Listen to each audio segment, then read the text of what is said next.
What's up, YouTube? It's your boy Jerry Mouse with another chapter from The Power of Awareness.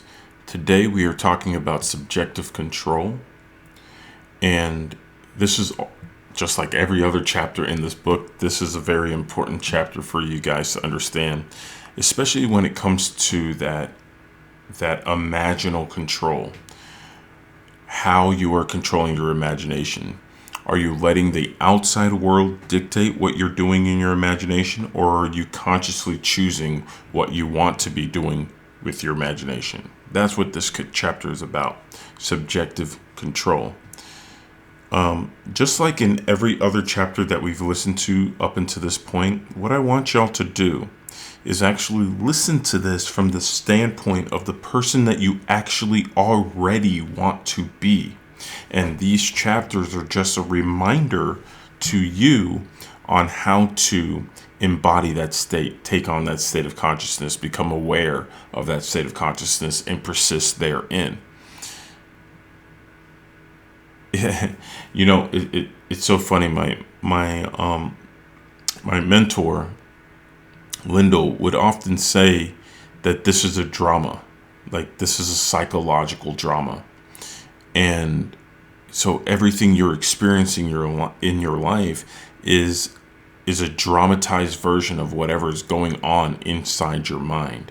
So if you can get control of what you are doing in your imagination, you will thusly see a change on the outside. But most people don't operate that way, of course, right? Most people operate by what's going on outside to dictate how they feel inside. So let's dive in on that today. Again, another short chapter. They're all little short chapters, but this is a very powerful chapter. And if you can pay attention from the standpoint of the wish fulfilled, you've done all the work that you can do. So here we go. Power of Awareness, Chapter 12, Subjective Control. Your imagination is able to do all that you ask in proportion to the degree of your attention. All progress, all fulfillment of desire depend upon the control and concentration of your attention. Attention may be either attracted from without or directed from within. Attention is attracted from without when you are consciously occupied with the external impressions of the immediate present. The very lines of this page are attracting your attention from without. Your attention is directed from within when you deliberately choose what you will be preoccupied with mentally. It is obvious that, in the objective world, your attention is not only attracted by, but is constantly directed to external impressions. But your control in the subjective state is almost non-existent, for in this state, attention is usually the servant, not the master, the passenger, and not the navigator of your world. There is an enormous difference between attention directed objectively and attention directed subjectively, and the capacity to change your future depends on the latter.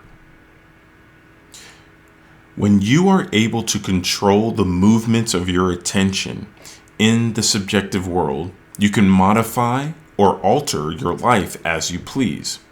But this control cannot be achieved if you allow your attention to be attracted constantly from without. Each day, set yourself the task of deliberately withdrawing your attention from the objective world and of focusing it subjectively. In other words, concentrate on those thoughts or moods which you deliberately determine.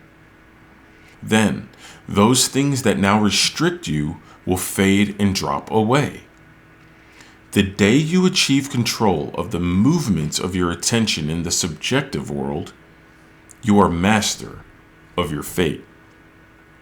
You will no longer accept the dominance of outside conditions or circumstances. You will not accept life on the basis of the world without. Having achieved control of the movements of your attention, and having discovered the mystery hid from the ages, that Christ in you is your imagination, you will assert the supremacy of imagination and put all things in subjection to it. That was Chapter 12, Subjective Control from the Power of Awareness by Neville Goddard. As you can see here, he is highlighting even more how important it is to control your attention and control your imagination. In your day-to-day, how often are you focused on what is going on externally? Most of the people would say all the time. Of course I am. I am living in this world. This is what I have to do. But Scripture itself says it says to be in this world, but not be of it. In other words, you deal with whatever you're dealing with in the 3D world, but within yourself. Wherever you are within yourself, that's where you're going to be going. So it is important to put your attention on what you're doing internally by choosing deliberately what it is that you want to see come to pass. Most people are distracted by what's going on in the outside world.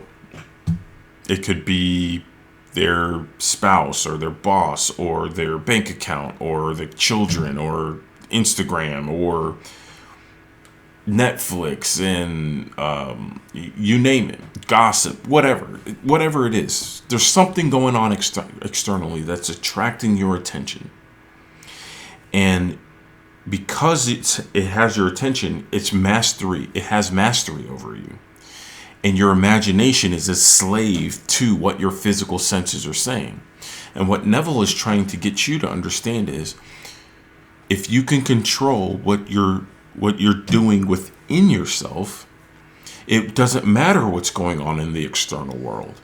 In fact, you won't even let the external world bother you, in the sense that you don't take your dictates from what's going on in the external world. In other words, you're looking again. So something happens on the outside, a problem. That's an invitation for you to go within and ask yourself, wait, who am I? Where am I?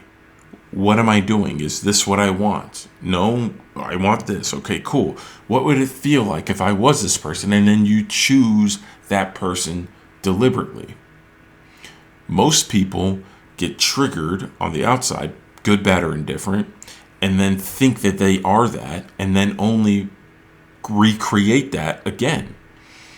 And so they create bad things over and over again, or they create the same boring good things over and over again.